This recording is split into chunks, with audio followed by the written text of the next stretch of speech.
नाथूराम गोडसे। आखिर क्या वजह थी कि एक इंसान राष्ट्रपिता की हत्या कर दे? आज हम नाथूराम गोडसे की कहानी को समझने की कोशिश करेंगे। वो शख्स जिसने महात्मा गांधी की जान ली, और उन ताकतों को जानेंगे जिन्होंने उसके इस कदम को आकार दिया। 30 जनवरी 1948 ये सिर्फ एक तारीख नहीं है, ये भारतीय इतिहास का वो दिन है जिसे भुलाया नहीं जा सकता। एक ऐसा जख्म है जो आज भी महसूस होता है। वो दिन जब अहिंसा के सबसे बड़े प्रतीक की हिंसक तरीके से हत्या कर दी गई और पूरा देश शोक में डूब गया। और इस पूरी कहानी के, इस पूरे काले अध्याय के केंद्र में एक ही नाम आता है, नाथूराम गोडसे। तो सवाल यह है कि आखिर कौन था ये शख्स और उसकी सोच क्या थी जिसने उसे इस रास्ते पर धकेल दिया? इस सवाल का जवाब ढूंढने के लिए हमें थोड़ा पीछे जाना होगा।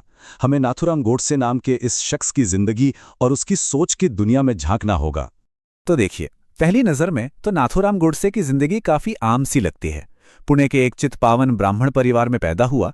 पिता पोस्ट ऑफिस में काम करते थे। पढ़ाई लिखाई भी पुणे में ही हुई। हाँ, कॉलेज की डिग्री नहीं थी। मतलब ऊपर ऊपर से देखें तो सब कुछ नॉर्मल था। लेकिन जैसा कि अक्सर होता है, सब कुछ वैसा नहीं था जैसा दिखता था। उसके बचपन की एक कहानी है जो बिल्कुल भी सामान्य नहीं है। असल में हुआ ये कि परिवार में कई बेटों की मौत हो गई थी, तो एक अंधविश्वास के चलते उसे कुछ सालों तक लड़की की तरह पाला पोसा गया। यहां तक कि उसे नाक में नथ भी पहनाई गई, और कहते हैं इसी नथ की वजह से उसका नाम पड़ा नाथूराम। अब जैसे जैसे नाथूराम बड़ा हुआ, उस पर हिंदू राष्ट्रवादी विचारधारा का असर गहरा होता चला गया। वो पहले राष्ट्रीय स्वयंसेवक संघ से जुड़ा और फिर आगे चलकर हिंदू महासभा का एक बहुत एक्टिव मेंबर बन गया। उसने हिंदू राष्ट्र नाम से अपना एक मराठी अखबार भी शुरू कर दिया था, और यही वो विचार थे, यही वो आइडियोलॉजी थी जो आखिरकार उसे महात्मा गांधी के साथ टकराव के रास्ते पर ले आई। तो सवाल यही है कि उसकी ये आइडियोलॉजी, उसकी ये सोच उसे महात्मा गांधी की हत्या जैसे इतने बड़े, इतने एक्सट्रीम कदम तक कैसे ले आई? गोडसे ने खुद इसकी क्या वजह बताई? गोडसे के तर्कों के केंद्र में एक रकम थी, 55 करोड़ रुपए। हुआ यह था कि बंटवारे के बाद भारत सरकार ने पाकिस्तान को ये रकम देने पर सहमति जताई थी, और गांधी जी ने इस बात को पक्का करने के लिए अनशन भी किया था। इसी बात का गोडसे ने बहुत ज्यादा विरोध किया। तो जब मुकदमा चला तो गोडसे ने अपनी सफाई में कहा कि गांधी जी की नीतियां पाकिस्तान को खुश करने वाली थीं, मतलब तुष्टीकरण कर रही थीं, और उनकी अहिंसा की वजह से भारत कमजोर हो रहा था। लेकिन ज्यादातर इतिहासकार इस बात से सहमत नहीं हैं।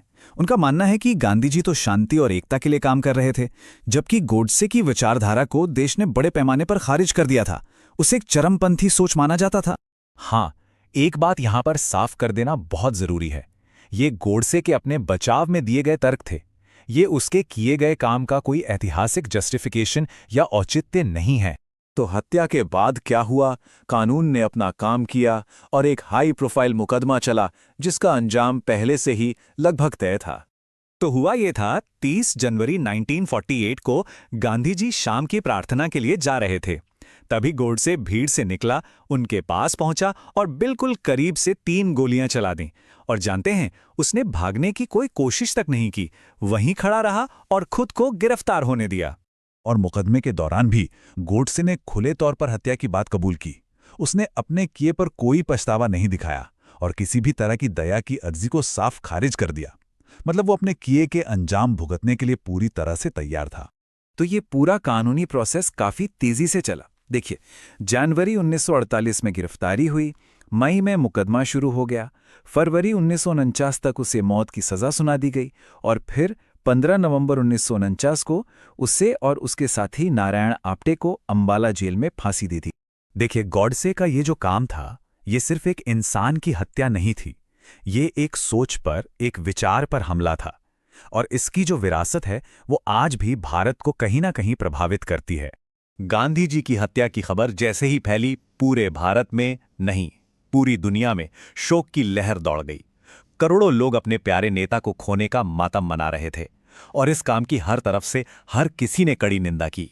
और अगर हम आधिकारिक तौर पर देखें तो इस एक्ट को, इस काम को एक आतंकवादी हत्या का दर्जा दिया गया है। मतलब इसे सिर्फ एक व्यक्ति पर हमला नहीं, बल्कि भारत के शांति, अहिंसा और लोकतंत्र जैसे मूल सिद्धांतों पर हमला माना जाता है। तो गोडसे के उस एक कदम ने इतिहास का रुख ही बदल दिया।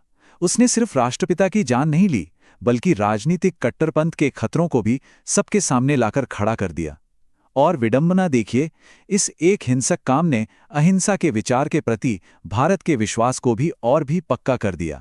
तो आखिर में हम यही कह सकते हैं कि गांधी जी की हत्या एक राष्ट्रीय त्रासदी है, एक ऐसी घटना जिसे कभी भुलाया नहीं जा सकता। और ये एक बहुत बड़ी और दर्दनाक याद दिलाती है कि किसी भी तरह के मतभेद का जवाब हिंसा कभी नहीं हो सकती, किसी भी हालत में नहीं। और ये पूरी कहानी हमें एक अहम सवाल के साथ छोड़ जाती है कि इतिहास ऐसे लोगों को कैसे याद रखता है जो अपने मकसद को पूरा करने के लिए हिंसा का रास्ता चुनते हैं।